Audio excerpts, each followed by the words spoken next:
Olá, pessoal! Esse é um trabalho produzido por alunos do 4º período do curso de Enfermagem da Universidade Federal do Espírito Santo, na disciplina de Bioquímica Metabólica. Hoje nós vamos mergulhar na bioquímica e entender o porquê de sentirmos fome.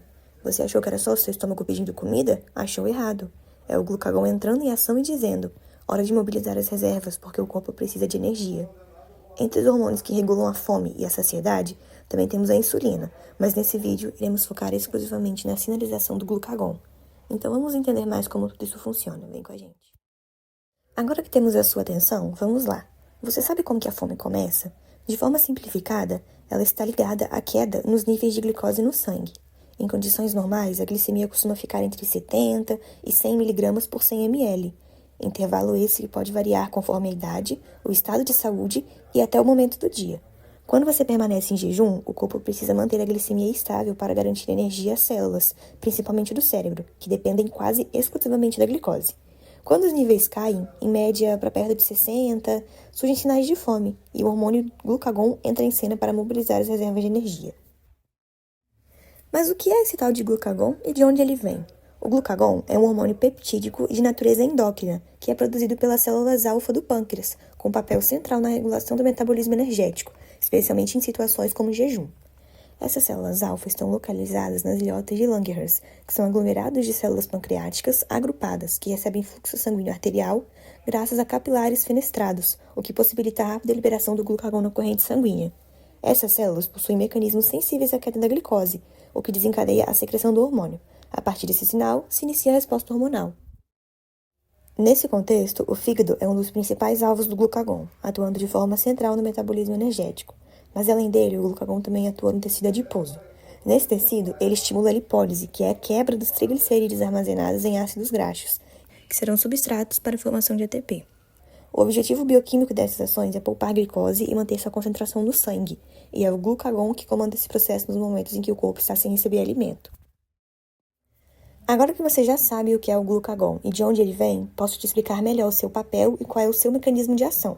Ele é rapidamente lançado na corrente sanguínea pelas células alfa e se liga aos receptores presentes em diversos tecidos no corpo, ativando rotas metabólicas específicas de acordo com cada um, como, por exemplo, no fígado. Ao se ligar ao seu receptor na membrana das células hepáticas, o glucagon ativa uma proteína G, que, por sua vez, estimula a adenilato ciclase. Essa enzima converte ATP em AMP cíclico, elevando seus níveis intracelulares. O AMP cíclico ativa a proteína quinase A, que fosforila e ativa a enzima fosforilase B quinase, que catalisa a fosforilação da glicogênio fosforilase B, ativando ela e, assim, estimulando a degradação do glicogênio. A subsequente degradação enzimática do glicogênio armazenado fornece glicose, que no hepatócito é liberada para o sangue para se contrapor à baixa glicose sanguínea, que é o processo chamado de glicogenólise. Mas também existe a gliconeogênese, que é a produção de glicose a partir de precursores como o glicerol, produzidos no tecido adiposo, a alanina e o lactato, produzidos no músculo esquelético. Todas essas ações bioquímicas ocorrem principalmente quando você está sem se alimentar. Nesse estado, seu organismo precisa manter a homeostase da glicose, mesmo sem você ter ingerido nenhum alimento.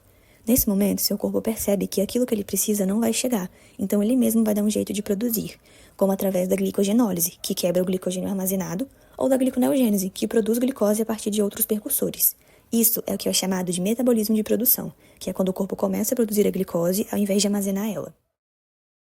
Após algumas horas sem alimento, o fígado se torna a principal fonte de glicose para o encéfalo.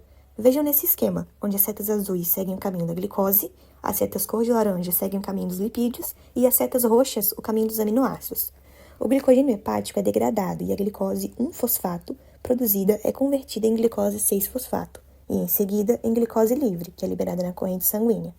Os aminoácidos procedentes da degradação das proteínas no fígado e no músculo, e também o glicerol oriundo da degradação dos triacilglicerols no tecido adiposo, são utilizados para a gliconeogênese.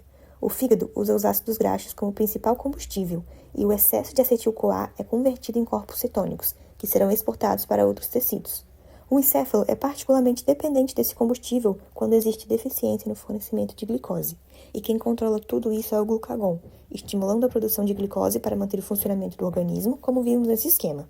Enquanto o glucagon aumenta a glicemia em momentos de escassez, através dos mecanismos mostrados nessa tabela, a insulina faz o oposto após a alimentação, mas a insulina fica para um próximo vídeo. E é aí que entra o papel do enfermeiro. Como futuros profissionais da enfermagem, precisamos compreender esses processos bioquímicos, porque eles estão diretamente ligados aos quadros clínicos que veremos na prática. Por exemplo, na diabetes tipo 1, a razão glucagon e insulina alcança níveis acima do normal, levando o glucagon a continuar sendo liberado e aumentando a glicose no sangue. O resultado pode ser hiperglicemia, cetose e perda de peso. Entender como o glucagon funciona nos permite interpretar exames, orientar o paciente sobre alimentação, hábitos de vida e oferecer um cuidado mais completo. Não é só teoria, é prática também. Bom, com essa breve explicação, nós esperamos ter contribuído para uma boa compreensão de como funciona a fome e as reações bioquímicas envolvidas que acontecem no nosso corpo. Agradecemos a atenção e até a próxima!